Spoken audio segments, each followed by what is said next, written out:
They really developed mathematics, and I think they were fascinated by everything about the world and wanted to know it and understand it. And one of the interesting things, David Berlinski in his book on the self, he has a book where he talks about if you took modern American academics and put them into scholastic Europe, like 13th century, he said they would acclimatize very quickly with the dogmatism because we're so dogmatic here. The book's on human nature. And then he said, but if they were put in 10th century Baghdad at the height of the Muslim, he said they would be bewildered by the variety of opinion and the differences and the robustness of the dialectical exchanges between scholars. So I think there's a lot of truth to that. The Muslims were real seekers, and over time there's a curvilinear reality to all civilizations, and the Prophet Muhammad, peace be upon him, told us that the Muslims would decline. So he did describe that, although he said towards the latter days there would be a resurgence. But they fell into a kind of decline in the sciences. And today, what is the orthodoxy in terms of approach to science, whether it's cosmology or whether it's evolution? I think Muslims are very open to science. That many of the great scientists today are actually Muslim. There are many people at Harvard, MIT, there's Turkish scientists, Arab scientists, Persian, Indian. I mean, there's great physicists. There's a Muslim that won the Nobel Prize for physics. Sure. So I think they have a respect for science. In terms of evolution, I mean, obviously evolution is, nobody can deny certain aspects of the evolution. They would be denying empirical evidence that I think is very strong. But the idea of randomness, the idea that God is playing dice with the universe, as Einstein said, I don't think any Muslim could accept that. We also do believe in the original creation of Adam. Maurice Bucaille made an argument that things evolved, but the human being did not, that he was put here in the process of evolution. I think that would probably be a closer idea for most Orthodox Muslims.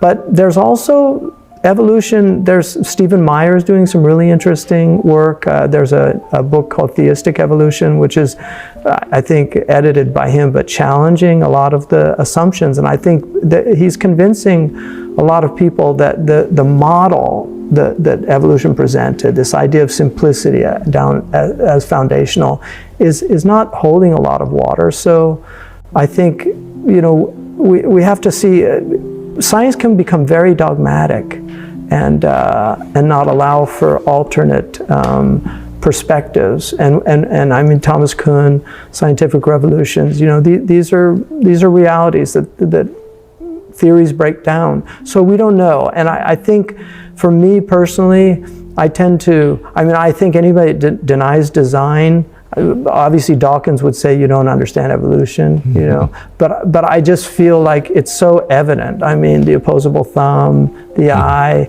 the ears, I mean, there's a falcon, the design of the nose of the falcon, because they dive at 200 miles per hour, and the design prevents their lungs from exploding. So there's so many things. Even Darwin said that damned eye, because how did the eye evolve with the incredible complexity? Because we think colors themselves, I mean, the world might not have any colors. Colors might be purely a subjective experience. Sure. But what a God to give us colors. Yeah, so there are different positions that one could take on evolution. You can have a broadly deistic evolution where God put everything in place from the beginning, but then it naturally developed without any intervention.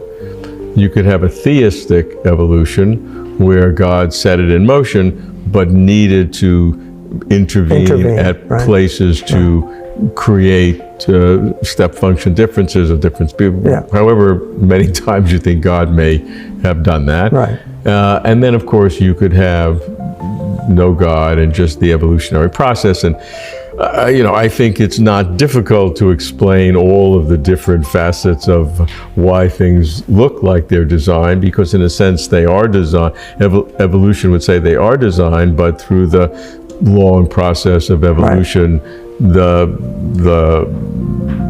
person that has the better eye will likely escape the predator versus the one that had the poorer eye, and so that process develops. So, but how did it start? I mean, the cell, the first cell. Origin of life is still. Thank God for the design of the nose. We both have problems holding up our glasses. Right, so that's good. But if we had a different nose, we could invent some other thing to do that.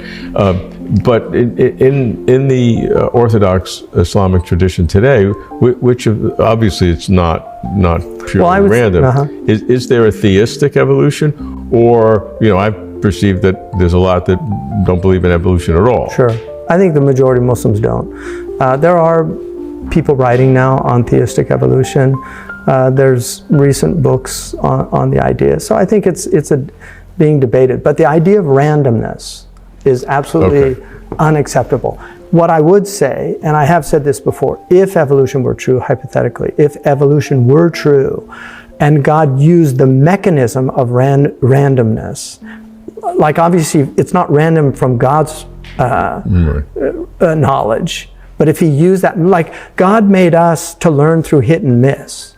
I mean, that's how we learn as humans. So if he created a whole creation like that, I think that's perfectly possible and compatible with God, if that was true. But from God's perspective, if we can even use that word, I mean, language breaks down when we talk about God. But from that reality, there's no randomness. The Quran says there's not an atom that God is not aware of. So everything is in its place, everything is fulfilling its function, everything is doing what it was intended to do, and we believe that about God. So I think these are debates that can continue, and they're interesting. Hamza, what are the deep fundamental metaphysics, the ontology in Islamic philosophy? For example, abstract objects, the Platonic heaven where forms exist. Is that present in Islamic philosophy? And if there are abstract objects, how does that relate to God? Well, Bismillah, in the story that the Quran gives us about the first human being, the first consciousness, was Adam, and Adam was shown everything, and he named everything. Now, Fakhruddin al-Razi, one of our great metaphysicians, said that what he was able to do was to see the universal in the particular. And abstraction is the ability of the human mind to see one out of many, universes, one out of many. And so the human mind was created purposely to see the one out of many, because ultimately it to see the one God out of the many variants of God's creation.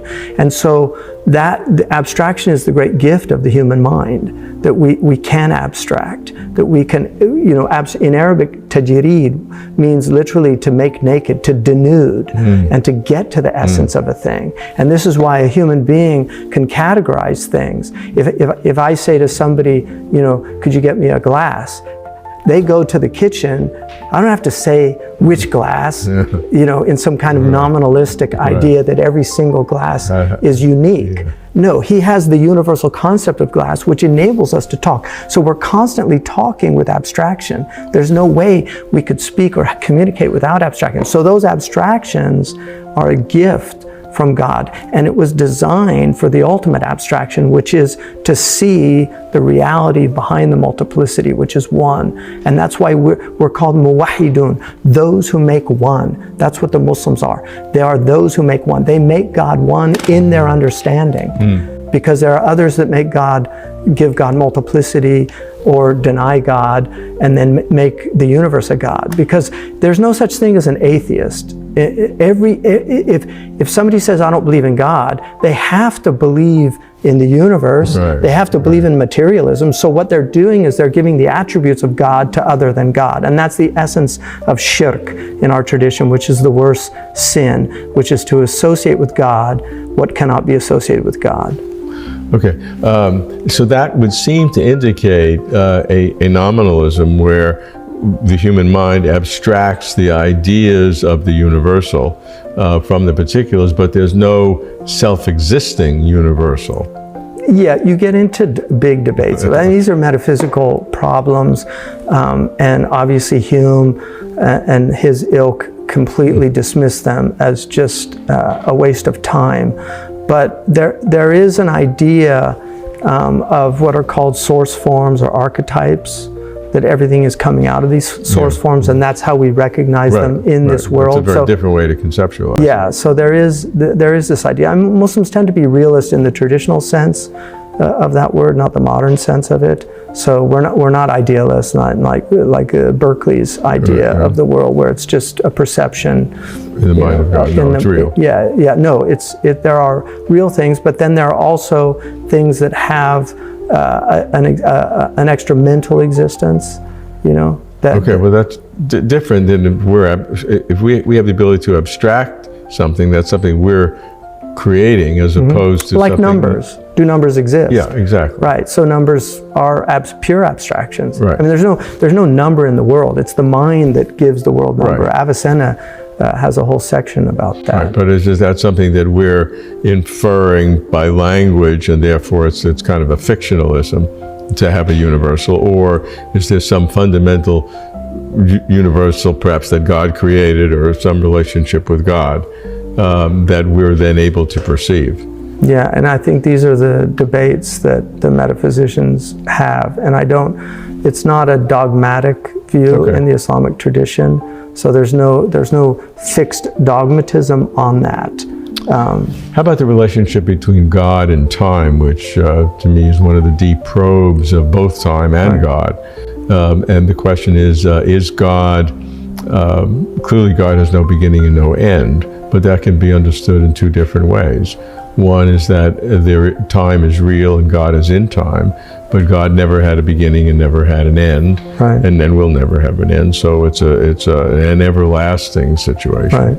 Or is God not in time? That time is something that God created, and therefore is not in time, and has some sort of a changeless time out of not in existence, and is eternal in the sense of having no participation in time.